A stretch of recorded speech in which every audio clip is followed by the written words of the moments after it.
Hey guys, Lazy here. Before I start the video, I'd like to say a few big thank yous. Firstly, thank you to all members of the Lazy Legion for helping me reach 200,000 subscribers. I never imagined the channel would grow this big, and it's really humbling that so many of you have chosen to support me. Secondly, I'd like to also thank Anthony for all of the artwork he has provided me. He's an amazing talent, and you should really check him out if you haven't already. And finally, thank you to Corpse Husband for working with me on this video.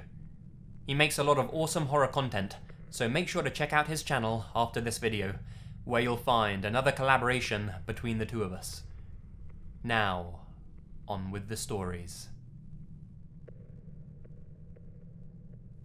Years ago, I was travelling solo on a cross-country trip to a family reunion.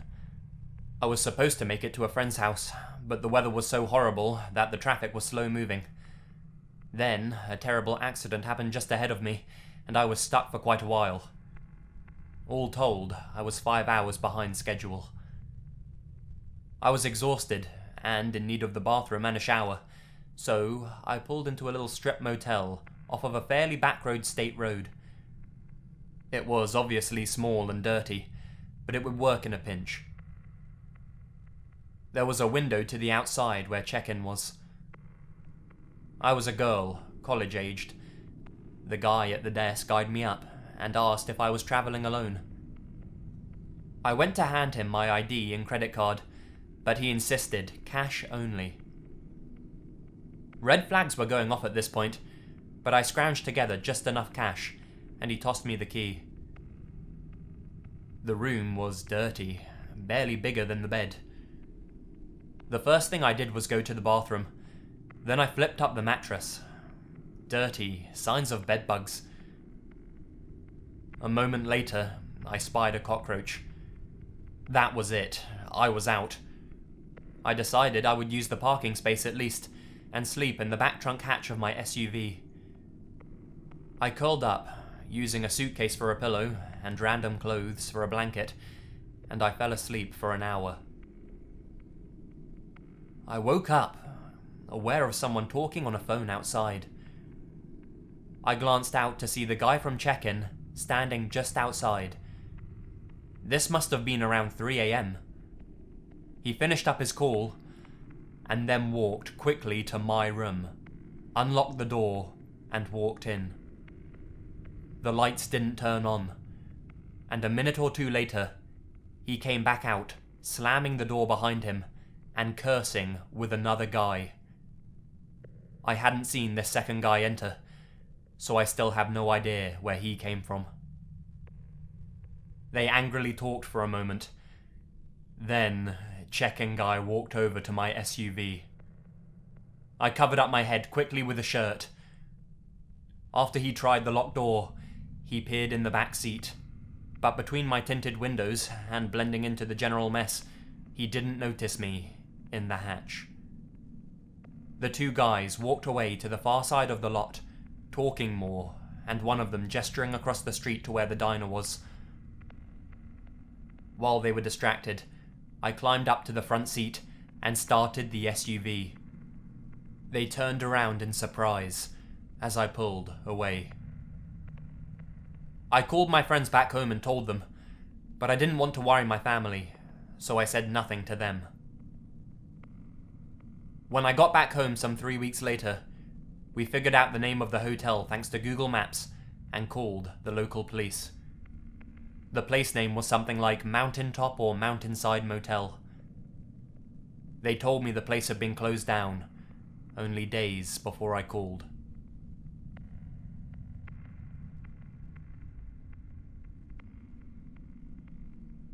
My little sister used to tell me stories of the evil truck driver, as she called him. She was around 7, I was 10, maybe 11 years old. She told me he had stalked her friend and that he was now stalking her. My sister had a rather crazy imagination at the time, and I dismissed it as fiction, and so did my parents. Now, they really did have a very good reason to dismiss it. My sister made up stories like this almost every day about strange people, aliens, and teddy bears coming to life. She was a strange kid, to say the least. Anyway, one day we're playing outside in the front yard and a truck drives up the street. It's one of those old Mercedes trucks, falling apart from all the rust, and it looks like it's been in service since World War II. My sister completely freaks out and starts shouting that that's the evil truck driver. I look to the street and sure enough, there's some seriously evil-looking dude behind the wheel just pointing at us. And then reality hits me like a brick in the face. She didn't make this one up. This shit's for real. I grab her hand and pull her into the house, crying, and lock the door.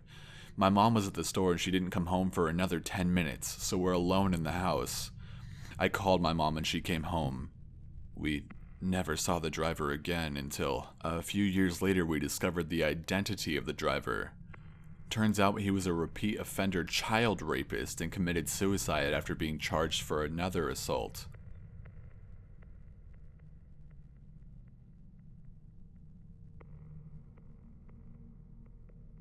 This story isn't about what I've seen. It's about what I heard. It was early one morning, about 7 years ago. Me, and everyone else in my house, were awoken by the sounds of someone screaming.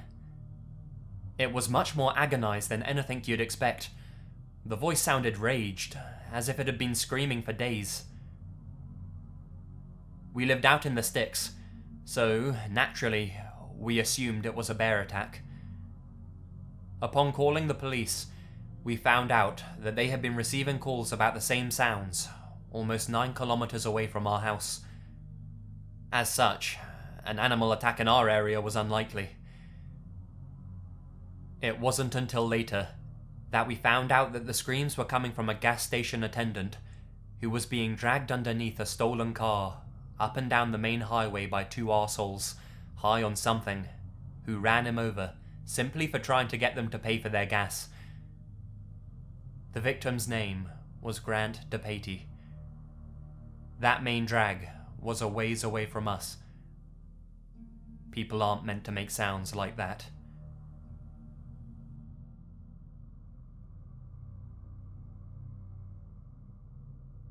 I was sitting in my room watching TV, typical 9-year-old stuff. All of a sudden I hear moaning and faint cries for help. I didn't quite understand where it was coming from since it was so foreign to me at the time. At first I thought it was my brother playing Perfect Dark because my dad always joked to my friends that people would scream bloody murder in that game, much to the annoyance of my brother. I wanted to see this in action, so I ran into my brother's room all excited, only to find that he wasn't there. I still heard it though, and still couldn't grasp what was going on. I followed the sounds through the house and stopped at the door to the garage. Right then, my gut twisted as I realized what was happening and what would be on the other side of the door. I opened the door to find my mom on the ground with a puddle of blood around her head. She was up in the attic moving stuff around, tripped, and fell through an uncovered part to the garage floor 12 feet below. I walked up to her and couldn't say anything. The only thing she could let out was, "Get Dad." And once it clicked, I ran downstairs to find my dad watching a movie with my brother at a blaring volume level. I told my dad, "Mom's hurt," and he responded, "What? What do you want?" I yelled, "Mom's hurt!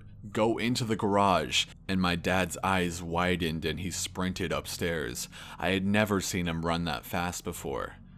She ended up being alright, just a broken collarbone and a concussion. The experience itself was scary, but the thought that I may have saved her life is more scary to me.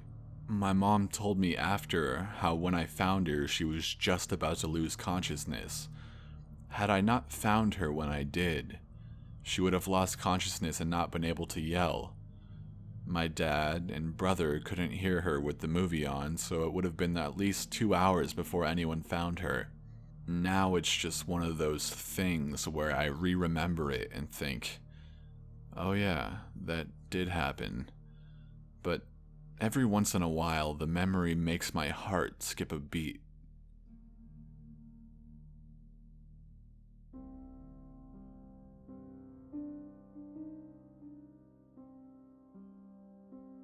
Sometimes, when I'm going to sleep, I like to keep track of how weird my thoughts get right before actually falling asleep.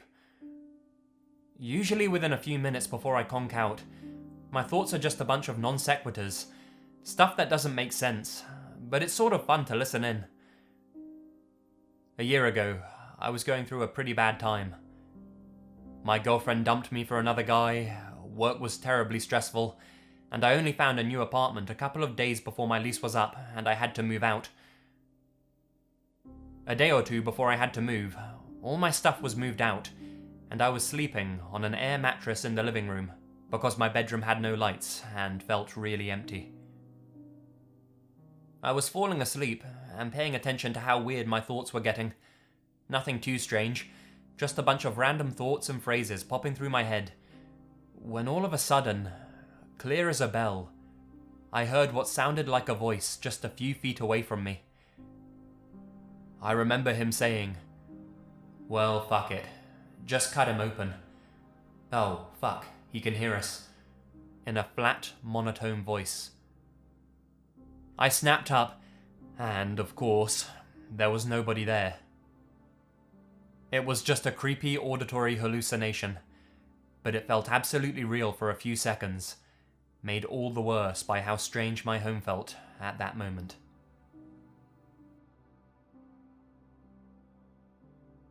On my 12th birthday, I was on the way to the bike shop to get a new bike. I was with my dad, his girlfriend, and my brother. We were still about 10 minutes away from the town center, so nowhere near the bike shop. Some random, old, creepy-looking guy came up to us, looked down at me, and said, "You buying a bike?" I looked at my dad, confused and kinda scared. We told him that we were on our way to buy a bike. He then started going on about how I must get a helmet and wear it all the time. We were a little freaked out, but we just assumed he was a weirdo and just forgot about it. A few hours later, I was riding through the park on my new bike and I fell off. I didn't fall very hard and landed on the grass, so it was fine. As I went to get up and brush myself off, I looked up and he was just standing there looking disappointed and shaking his head. He then pointed his index finger at me and said, "I told you to wear a helmet." At this point, I just shit myself and rode as fast as I could home. What is even weirder, though, is the fact that I have moved about 40 to 50 miles away since then, and I still see him every once in a while. I don't believe in guardian angels or anything like that, but it just creeps me out.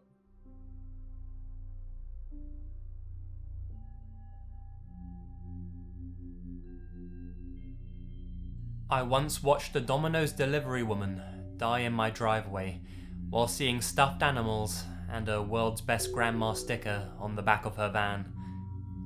2 teens were hanging out in front of our house. They ordered pizza to be delivered there, shot her, and stole $22. There was a 3rd teen who wasn't involved directly with the shooting. From what I understand, he talked them into it. They had robbed delivery drivers before, but this was the first time they shot someone. They were 15, 16, and 18 years old. They were all caught, and all found guilty.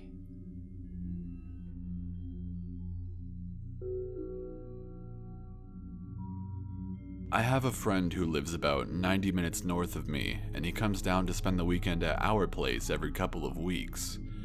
We do a thing on Friday up near his house and then drive back to my place together at about 1 a.m.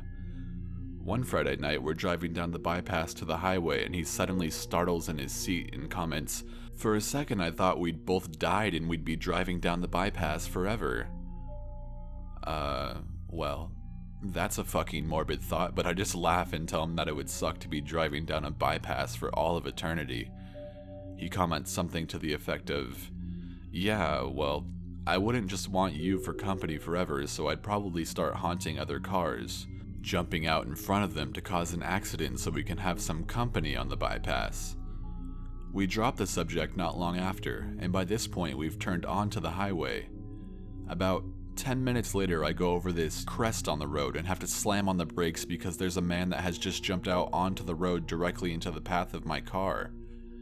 At first, I think I planned to stop, and then I guess I either got spooked by it or realized I couldn't stop in time to avoid hitting him, and I pulled into the other lane to go around him instead. I look in my rearview mirror to see what he's doing, preparing to speculate on it. I think I started to say something like, "Wouldn't it be creepy if he just disappeared?" And then realized that he just gotten into a car and started driving. He ended up tailgating us down most of the highway until I got freaked out and took a random exit. He put his blinker on as though he was going to take the same exit, and then he pulled into the other lane instead and sped away. I don't know what was going on, and it was probably not nearly as spooky as it seemed to be at like 1:30 a.m., but I didn't sleep well that night.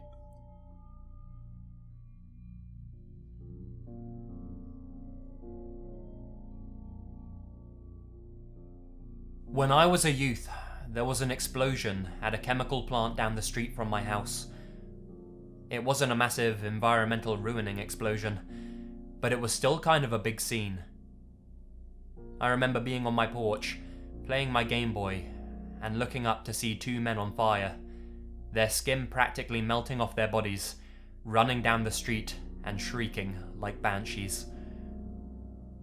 One of them collapsed and died on the spot, and the other one kept running for God knows how long.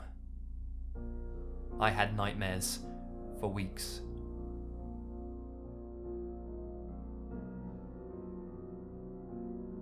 I was riding my bike home late one night, and coming my way is a big guy with sunglasses on. He gets me to stop and says, "Do you mind if I ask you some questions?"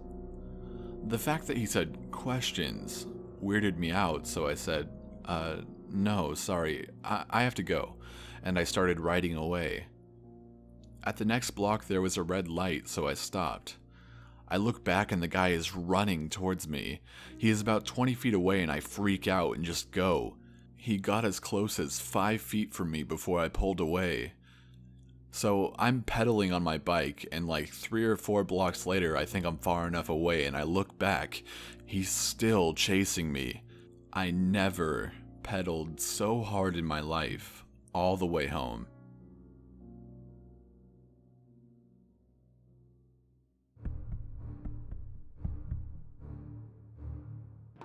Hey guys, Lazy here, and thank you very much for listening. Don't forget to check out Corpse Husband, he makes some great horror content. Leave all your experiences and video suggestions down in the comments, and you'll hear from me again very, very soon. Stay spooky. And remember, the best things happen in the dark.